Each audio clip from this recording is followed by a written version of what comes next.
Master horse racing with daily racing forms Formulator, now free for DRF Bets members. Sign up to get the best bonus in racing with a $250 deposit match, plus a $10 free bet and free Formulator past performances. Go to drf.com/bet to play like a pro today. Dan Illman, Mike Beer kicking off the graded stakes portion of the Preakness Saturday card at Pimlico with the Maryland Sprint. It's race number 4. We're going 3/4 of a mile. $150,000 is the purse for this grade 3.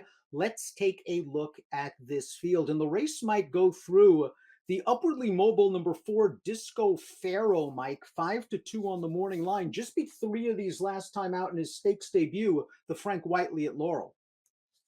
Yeah, we'll see if he can continue moving forward. Yeah, he's run actually really well in all 4 of his starts so far. Obviously, the last 2 are really good, and he defeated those 3 rivals last time, Dan, without necessarily having a great trip. He didn't break great from the gate that day. I mean, if he takes another step forward here, he's going to be a handful.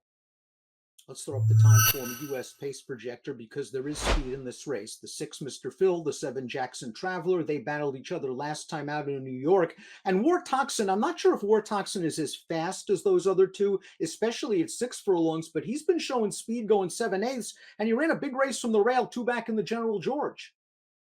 Yeah, he did he really turned his form around 2 starts back, where he's able to make the early lead go in 7. Last time he was in that Disco Pharaoh race, he was forward again, but just didn't run nearly as well. We'll see if he can, sort of rebound to a better performance this time.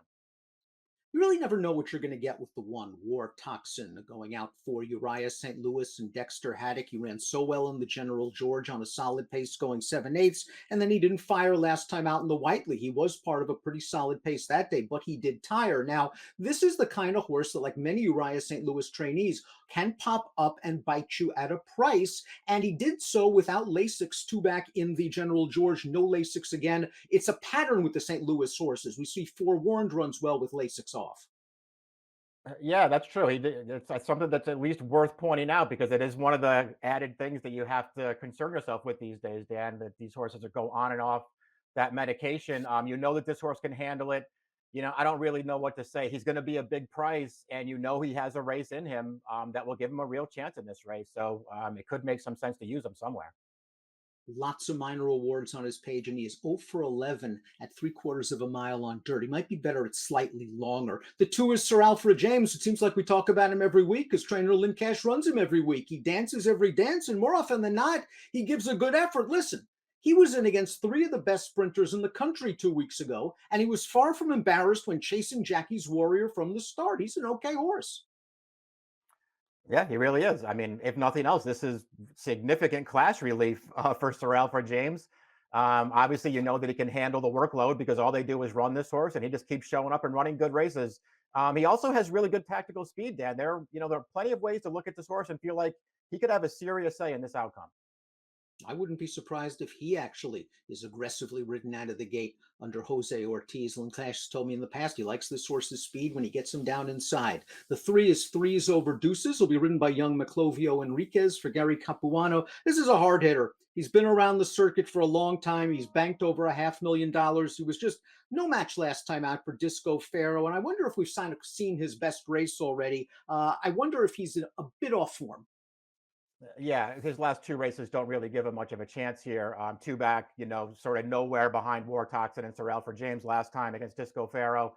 He's again one of those 3 horses that Disco Pharaoh just beat. Dan, personally, the more I looked at the race, the more I felt like it was just hard to go back to those 3 horses against Disco Pharaoh this time. I think if you're trying to beat the favorite, you're trying to beat him with one of the new faces. Let's watch Disco Pharaoh's performance in the Whiteley. This horse had some foot issues that have limited to 4 starts through his 4-year-old campaign, but he won this race fairly easily. Mike, you mentioned he didn't break very well, but he soon found himself in a good position, tracking the pace 3 wide. He readily took over the lead. He's on his way to earn a career best 92 Beyer speed figure. Now, his wins have come at 6.5 and 7. Does it concern you a little bit that he has to cut back to a sharp 6 and maybe chase some more quality speeds this time around? No, it doesn't, but it's something that you could certainly, it's something you want to certainly consider, Dan, because he is the morning line favorite. And, again, with horses like this, if they're going to be short prices, you're supposed to be looking for reasons to bet against them. You're not supposed to be looking for reasons to like them at short prices. I just think he's a good horse, and he's got plenty of speed, I think, to handle the 6 furlong distance here. That last race, even after just not getting out of the gate that well, he still just was basically in hand, moving forward up the backstretch, cruising after the leaders around the turn, and much the best through the stretch. Seems like he's found a really nice spot for his graded stakes debut, and it's possible we've yet to see his best. Full Authority, the number 5, was claimed for $40,000 last fall at Churchill Downs by trainer Greg Compton. He's really fired his last 2 races, earning career best Buyer speed figures of 90 in both starts, including this effort over Sloppy Going at Oaklawn Park back on April the 16th. And I like the way he's kind of cuts his way through in between horses and fights it out to the wire, Mike. He's in very good form right now. We'll see if he's good enough. Yeah, it's a nice test for this horse. They're not taking too big a step with him, I don't think, Dan. But it still is a step up in class for this horse. I think he's going to be able to hand it. His last 2 races are good. 3 starts back at Oaklawn where he wasn't able to get the job done. That was just a pace that really held together. He didn't run great that day, but I thought he had enough of an excuse there. I think this new trainer's really improved this horse.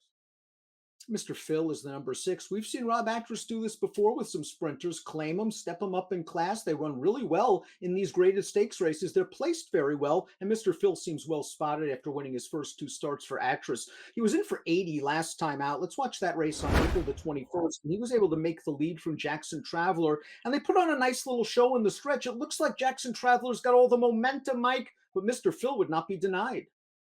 Yeah, he looked like he was beat here at the 8th pole. Jackson Traveler's coming for him. It looks like he actually gets by him, maybe a head in front. But Mr. Phil, he's not done down on the rail. He's going to fight back and get the job done here. 2, really nice performances since Actress claimed him. And listen, this horse was always okay when Jimmy Ryerson had him too. He wasn't a stakes horse, but he ran several really good races for Ryerson. I don't know, Dan. He's improved a little bit. I don't think he's improved a lot. And to me, he is the kind of horse who wants to be forward. So if this pace is fast, it may not actually help his chances.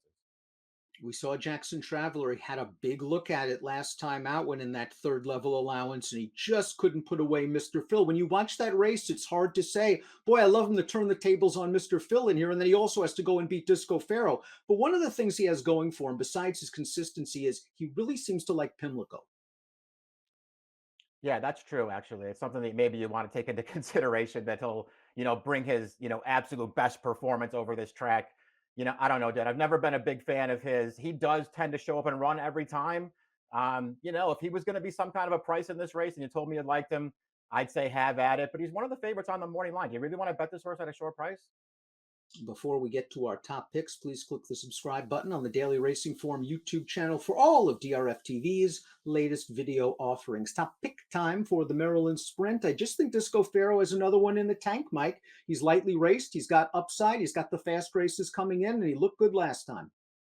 Yeah, I saw those same things, Dan. I think this is a really good spot for him to make his graded stakes debut. We'll see if he can come through.